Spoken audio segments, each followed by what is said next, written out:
so many elements of the Cotonou Agreement that in a short interview it is not possible to say all of what has worked and why they have worked. What I could say to you is that the Cotonou Agreement provides for development cooperation. It provides for collaboration in a global environment, and it also provides, through the EPA, the trade provisions for relationship between the Caribbean and the European Union. In respect of the development cooperation, I could say to you, for example, that under the 11th European Development Fund, the Caribbean region, in the form of national indicative programs, regional indicative programs, and some compensatory mechanisms for bananas and sugar, received more than 1 billion euros in transfer from the European Union. I could also say to you that it is a figure similar to what was received under the 10th European Development Fund. So from a development finance perspective, the region has benefited from the provisions of the financial provisions of the Cotonou Arrangement. It could be better. In fact, I think it could have been much better. But we did receive these transfers from the European Union. You may recall that some of our countries received accompanying measures for sugar to help some of them diversify out of sugar.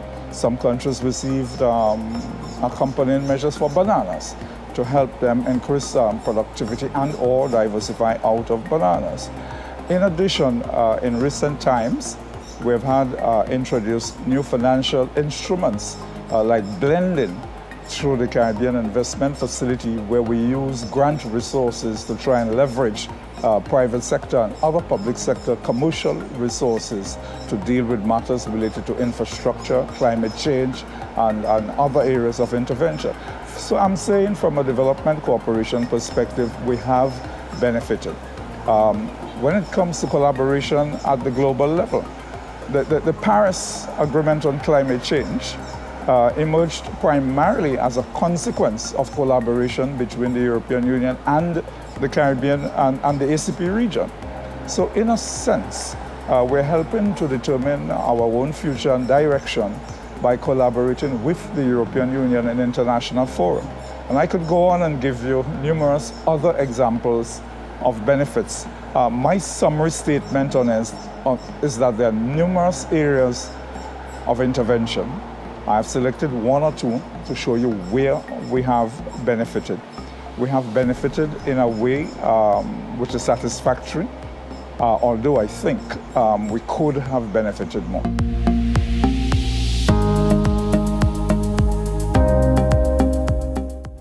But we have to make a distinction really between Cotonou and the EPA, because the EPA replaced the trade provisions of Cotonou.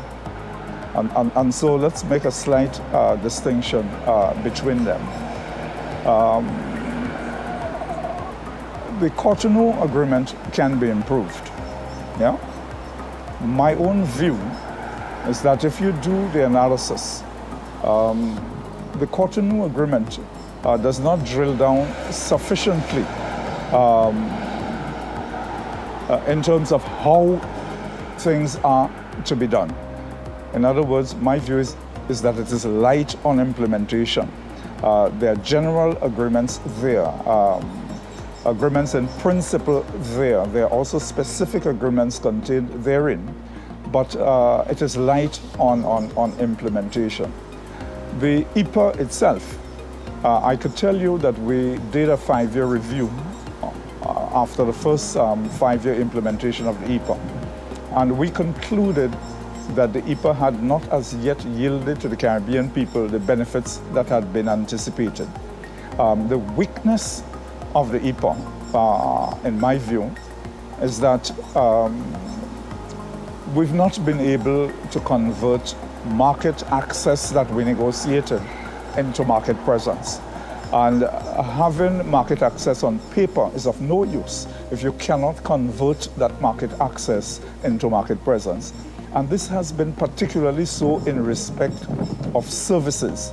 When we signed the EPA, the anticipation that all of us had in the Caribbean was that we would benefit from the services provision of the EPA because we had already been enjoying substantially free trade in goods between ourselves and the European Union.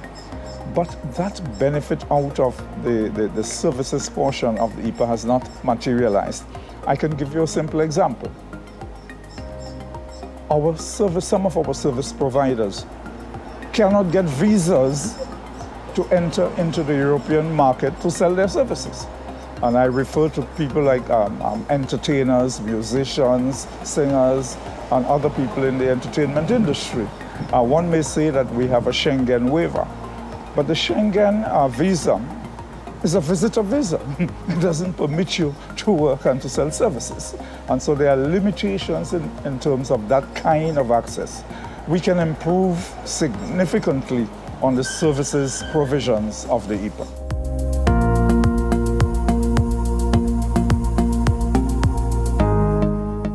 Let me put it this way, a lot of things were enshrined in the Cotonou Agreement. Some of the things that were enshrined called for best endeavor on the part of certain actors. Civil society was named as one of the actors in cooperation between the ACP and the EU. Unfortunately, my own view is that there were no institutionalized mechanism built into the Cotonou arrangement for the continuous and effective participation of civil society in the activities of the Cotonou Agreement.